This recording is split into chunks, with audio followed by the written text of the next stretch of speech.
everyone, it's Emma and welcome back to my channel. Today we are finally going to be building me a compost. I have been waiting for this for a long time. I don't know if you've noticed in any of my past videos, but I always say that we compost in quotes.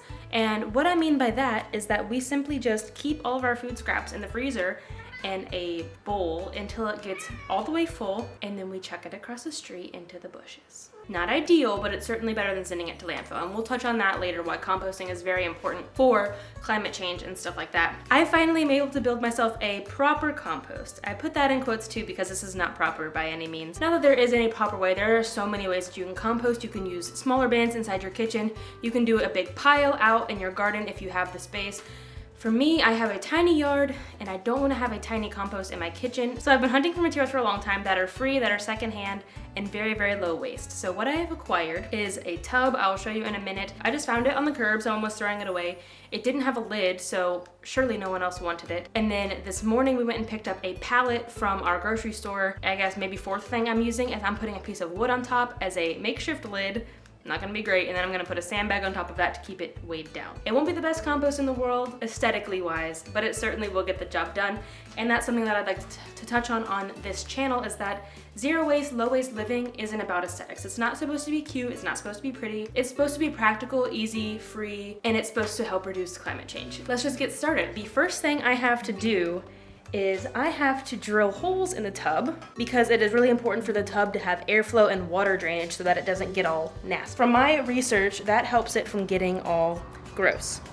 And hopefully it doesn't smell weird. Okay, I was gonna do it outside because I didn't want to make a mess, but then I realized my tub is plastic and I don't want microplastics getting all over. So I'm gonna do it in here and then I'm gonna sweep. But here's the size of my tub. As you can see, like, it's not that big. It's bigger than most, like, at-home compost, I think. The first thing I've got to do is I've got to drill a bunch of holes in here for proper airflow. While I do this and other things, and while I'm building it in general, I'd like to talk about the importance of compost, some of the things that I've learned so far in my research, and then moving forward, I would like to make more videos about composting, things I learned, things I wish I knew when I started. First thing I want to talk about is that there is no right or wrong way to compost. I mean, there are a few like guidelines to follow, I guess, just to make sure that you don't end up with sludge and that it doesn't go rotten and that you don't attract pests and stuff. So there are a few things like that, but honestly, like, you can use a plastic tub, you can just throw it into a heap, you can use chicken wire, you can use pallets. There's a lot of options when you're making it yourself, or you can even buy something that's already constructed for the purpose of composting, which is fine. But me personally, I still like to avoid buying brand new, even if it is something that will help me live more sustainably, just because making something and getting your supplies secondhand really is the best way to live an environmentally friendly life. I'm not saying I'm perfect, but that is just one thing that I do additionally to help reduce my carbon footprint even further. By just finding all of this stuff on the side of the road, zero carbon footprint, as opposed to buying all these supplies and having it shipped to me. With that, let's get to drilling.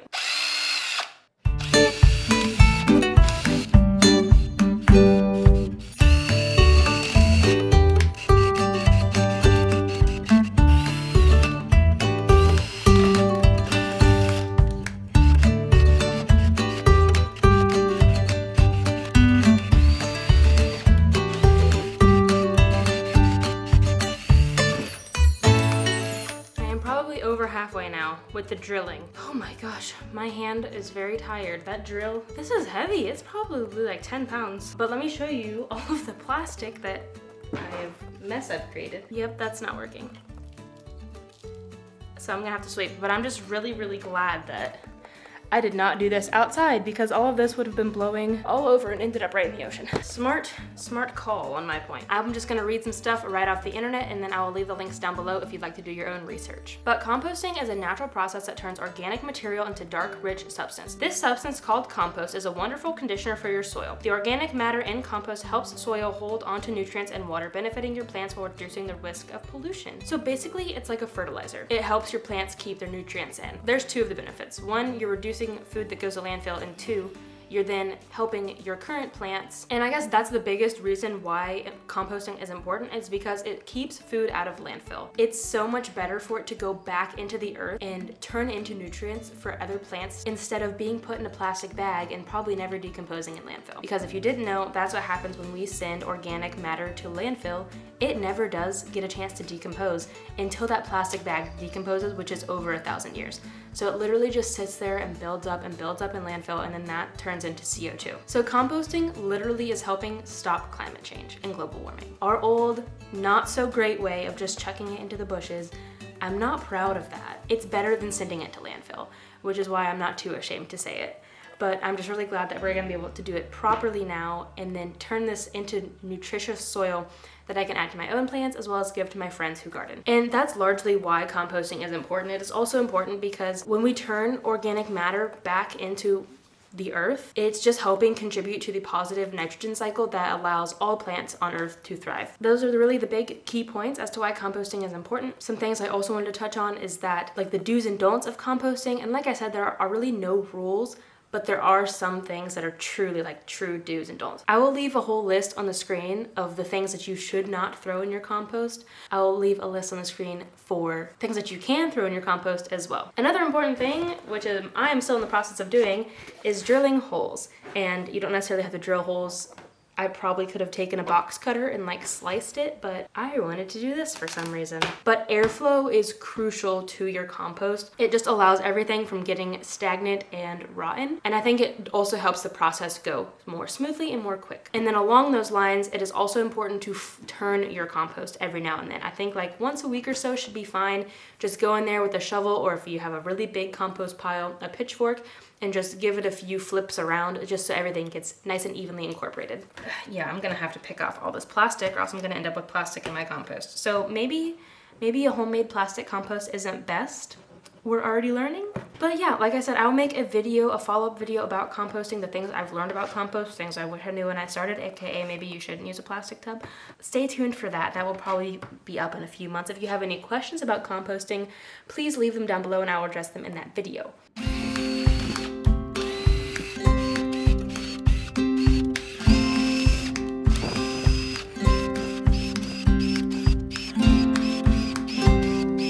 We're gonna take a quick intermission because I've used all the batteries already. So I'm gonna sweep real quick and then I'm gonna wait to see if Dan's coming home. And then we're gonna have lunch if he's close to home. If he's not close to being home, I'm gonna go ahead and go gather some of the browns that I need.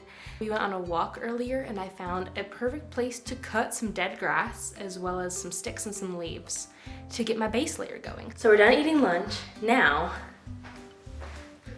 I'm gonna take this really big bowl and I'm gonna go collect some dry grass and some sticks and some dead leaves and we're gonna make the base layer of my compost. Really, the drilling was the hardest part and now all I have to do is collect the browns and put the tub outside and take the wood outside and grab a sandbag and we should be good.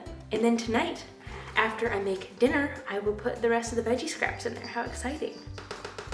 Some actual greens. So I will show you that this evening as well.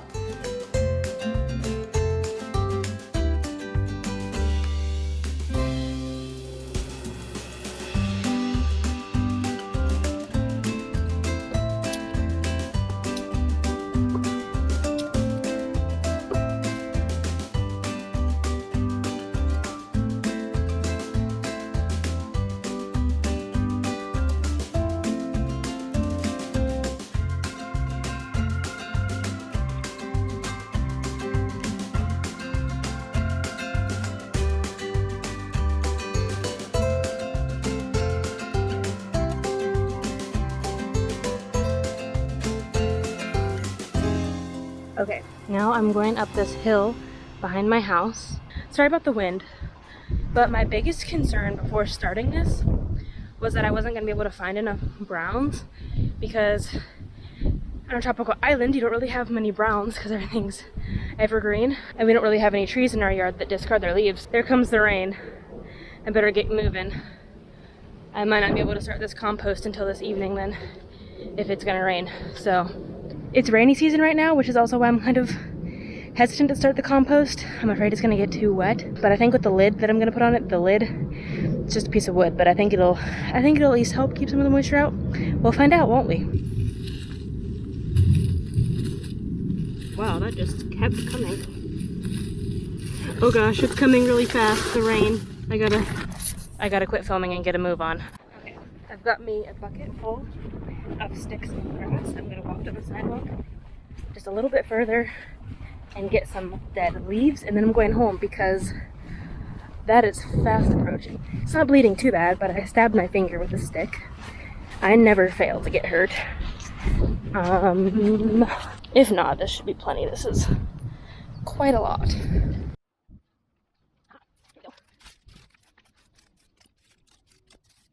Here we have her.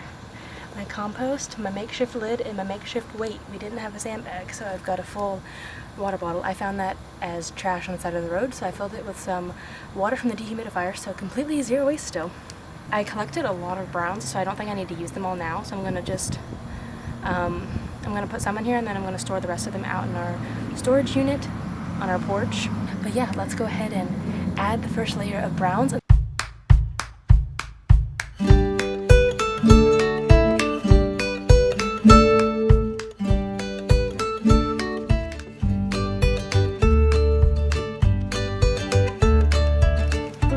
I think that's probably good for now for a pretty good first base layer. I'm gonna go very, very quickly grab my greens and then wrap this up because it's starting to rain again. I've got my first bit of greens. I've got the top of a pepper. Be sure to cut out the core or else peppers will start to grow in there. This is not for you to eat out of. No, no, get back. That's not for you.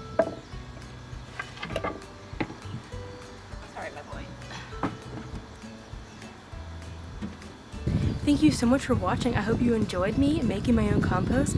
I'm literally so excited. I've been waiting for my own compost for like 2 years now. I'm just very excited that we have a semi-proper compost now. It certainly isn't the cutest, but it will do the job much better than just chucking it across the road. If you like this video, don't forget to hit the thumbs up. And if you have any questions about composting, be sure to leave them down below so I can address those. Yeah, I'm very excited to go on this composting journey and excited to take you along with me.